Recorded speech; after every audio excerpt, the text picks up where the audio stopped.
welcome to my channel. This is Mr. Orchid Charm, and today I am going to share with you my repotting process for this mini Phalaenopsis that I purchased like a couple of months ago from the store.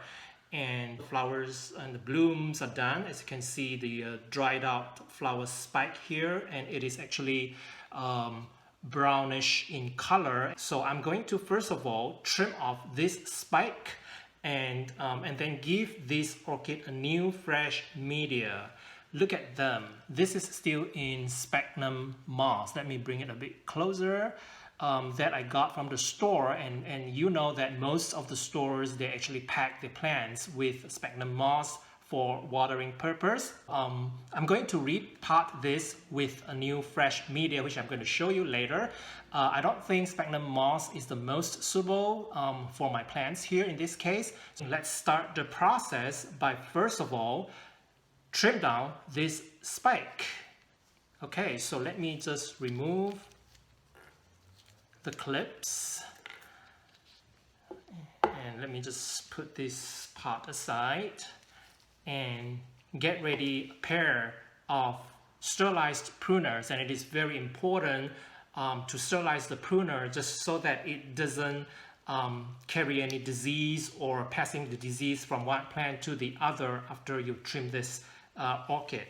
So the way we're going to trim this spike, since this is a brown spike that has no life anymore, so we can safely cut away this spike as close to the base as possible. So let me just do that. Oops. Okay. All right, so we can just toss this aside. Okay.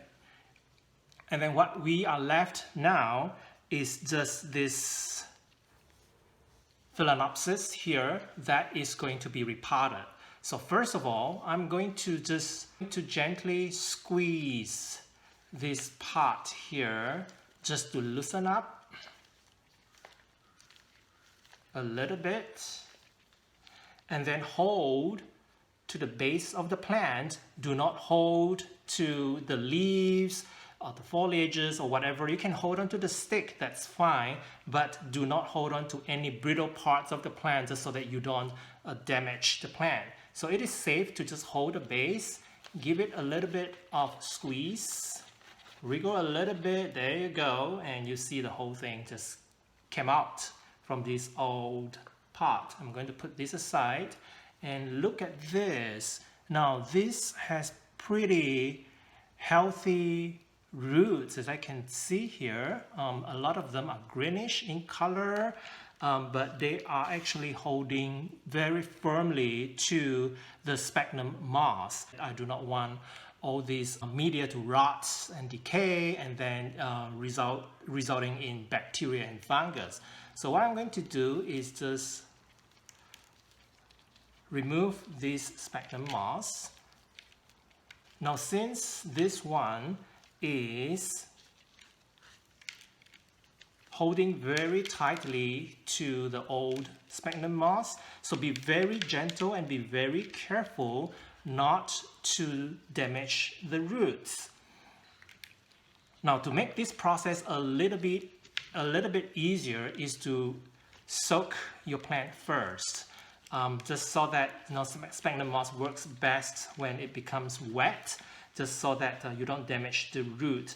Now before I filmed this video, I actually had watered this plant not too long ago, so it is still moist as I can feel it, and it makes the process of removing this sphagnum moss a little bit easier.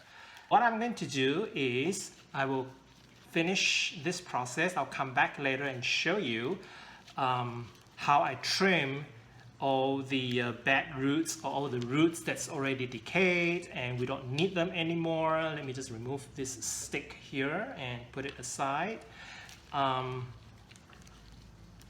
just so that you know the entire process.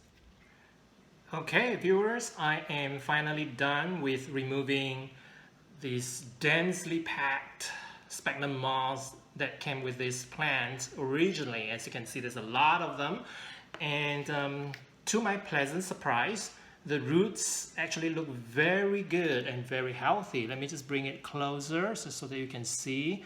And most of them are firm and greenish, and look at them.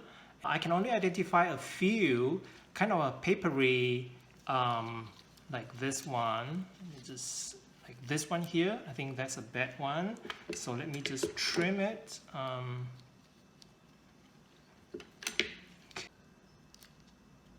All right, and so I can't find a lot of bad roots, so I think this plant is really healthy.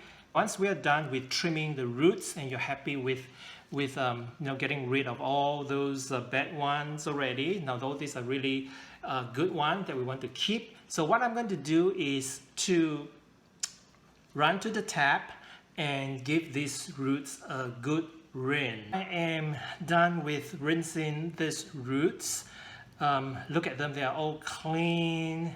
They've just been given a fresh bath, and it looks like this plant is ready to go to its new media. But before that, I think there is a very important step in the process. Is I'm going to spray these roots with some hydrogen peroxide. The reason why I do this is just to prevent any eggs or snail eggs or insects or whatever that get stuck in the roots or in between the roots, and that's not being completely cleaned out. So this will actually helps to prevent the further decay or getting rid of the fungus or bacteria in the roots. So let's just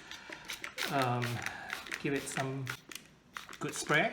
There you go. Okay, we are done with that, and this mini Phalaenopsis is ready to go to its new media. Okay, so let's just put this plant aside. Okay, I'm just going to rest it on the table here, and I'm going to use a new pot here, as you can see, with lots of drainage holes. Actually, I made these drainage holes myself. Now let's get to the next important thing. That's the new media that I'm going to repot this orchid. I am actually using a mix, as you can see here, a mix of the bark, the tree bark, and also some perlite here, and a little bit of a sphagnum moss. So I think this, and also some leca as well. So the combination of this actually provides a very good medium for the plant in terms of holding the humidity as well as increasing the drainage for orchids. And I think this is just a perfect media for this orchid, and I'm sure she's going to love it. So let's just put some of the media into this new pot here. And first of all, just going to put a little bit here as the base, and then I'm going to place the orchid just right in the center. Okay, and be very careful and be very gentle because the roots are very fragile, and since this is a mini Phalaenopsis, it can break any time. And in fact, when I was cleaning the roots, there were a few accidental roots that actually have broken. So I'm just holding it with one hand here and putting this plant in the center of this new container, the new container here, and I'm going to continue filling up with this new media. And just try to give it a good mixture just so that it distributes evenly and then holding this plant down as well. We want to make sure that there are enough space for the roots and also some air pockets. Okay, so I'm done with filling up these new pots with the new media, and since this new media is pretty coarse, it's creating quite a bit of air pockets in there for this orchid. So the next thing I'm going to do is just to give a gentle wipe on top of these leaves here. It's pretty dirty and lots of particles I can see on top of the leaves here. So I'm just going to get a damp paper towel, just wet it with a little bit of water and just give it a gentle swipe on top of the leaves, just to remove any dirt. And I normally do this for my plants from time to time. You do not need to clean the bottom part of the plant, because this is where all the breathing mechanisms are, and you don't want to clog them. So just do the upper part of the leaves will do. So I'm done with cleaning the leaves. Now, one very important thing that I think growers must know is that never let water get into the crown here. This is the weakest spot of the plant.